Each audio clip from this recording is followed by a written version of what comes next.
इस बजट में नया कुछ नहीं है। वैसे भी ये बजट मोदी जी के गारंटी के बोझ तले दबा हुआ बजट है।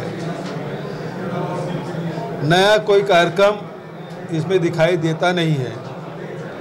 और जो हम लोगों के समय जो कार्यक्रम चल रहे थे उसका केवल नाम बदलने का काम किया है। इसके अलावा इसमें कुछ नहीं है। बजट का आकार बढ़ा दिया गया है, लेकिन आय में कैसे वृद्धि होगी इसमें कोई उल्लेख दिखाई देता नहीं है। दूसरी बात ये है कि खुद भी कह रहे हैं कि ये FRBM एक्ट के नीचे है, 3% होना चाहिए, 2.9 है। और पूरा जो कर अदायगी है वो ऋण अदायगी वो 16,000 करोड़ है जो FRBM एक्ट तहत है।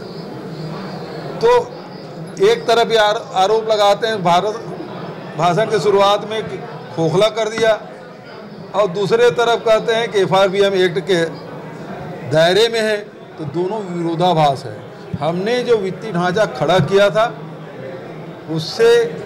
उसके कारण से ये हो पाया है, लेकिन ये सरकार के जो बजट है केवल होर्डिंग और विज्ञापनों के तहत 2 सप्लीमेंट्री हो गए। अभी तक के किसी भी आवासहीन व्यक्ति को दूसरी किस्त नहीं मिली है, न नए लोगों को पहली किस्त मिली है, न जो हम लोग 7.5 लाख लोगों को दिया था उसकी दूसरी किस्त मिल पाया है। जबकि बजट में प्रावधान है।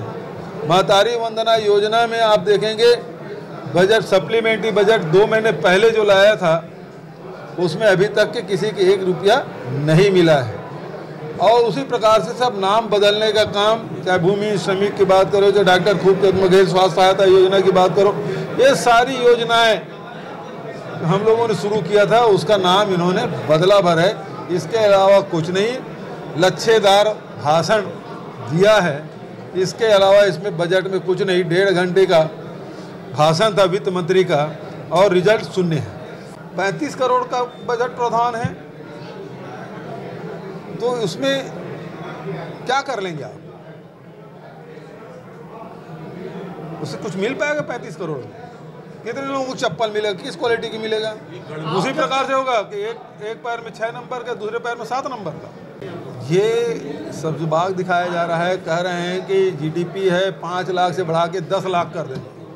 ये उसी प्रकार से सब्ज बाग है जैसे दिल्ली में प्रधानमंत्री नरेंद्र मोदी जी 5 साल पहले हम नीति आयोग की बैठक में गए थे, तो उन्होंने कहा $5 ट्रिलियन की इकोनॉमी कर देंगे।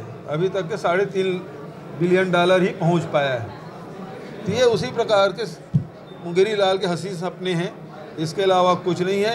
ये केवल कागजों में है, धरातल में कुछ नहीं। तो हमारी योजना को नकल क्यों कर रहे हैं? श्रमिकों को दे रहे हैं, किसानों को दे रहे हैं, तेंदुपत्ता संग्राहकों को दे रहे हैं। ये हमारी योजना है। बिजली बिल हाफ योजना हमारी योजना है, फिर नकल क्यों कर रहे हैं? तो आप ही आप डुबाने वाले हो। तो ये केवल शब्द जाल है। IAS अधिकारी है, शब्दों का चयन इस प्रकार से किया था, आधा पौन घंटे तक तो समझ नहीं आ रहा कि वित्त मंत्री बोल रहे हैं कि संस्कृति मंत्री बोल रहे हैं। कोई वित्त का अता पता नहीं था। आखिर में वही बात कही गई। ये ढाक के 3 पात हैं इस बजट में। किसी को कोई व्यापार कैसे बढ़ेगा, उद्योग कैसे बढ़ेगा, लोगों की सुविधाएं कैसे बढ़ेगी, इंफ्रास्ट्रक्चर के लिए कुछ भी नहीं। आंकड़े में आप बता दें 22% बढ़ा रहे हैं, 20% बढ़ा रहे हैं, लेकिन कर क्या रहे हैं? कुछ चंद कॉलेज, कुछ हॉस्टल, वो भी केवल कुंकुरी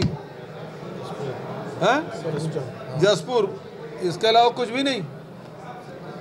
और रेल कोयला ढुलाने के लिए अडानी के, उसके अलावा क्या है? वैसे भी नहीं कर सकते भाई। GST लगने के बाद कौन सी टैक्स लगा सकते हैं? कोई GST लगने के बाद अब इसी टैक्स नहीं लगा सकते हैं। देखिए, ये लोकसभा चुनाव तक के भी इसका लाभ नहीं मिलेगा। ये अपने केंद्र सरकार 57,000 करोड़ उससे आएगा और राज्य से 68,000 करोड़। वो केवल ये आंकड़ा बता दिए कितना आएगा, अनुमानित आना होना है ही नहीं है। और जो बजट प्रावधान है वो मिलना नहीं है। ये केवल सब्जबाग दिखाया जा रहा है। जैसे अभी महतारी वंदना का फार्म भरा रहे हैं, मिलेगा कब? For more news updates, do subscribe, like, share and comment. Clipper 28.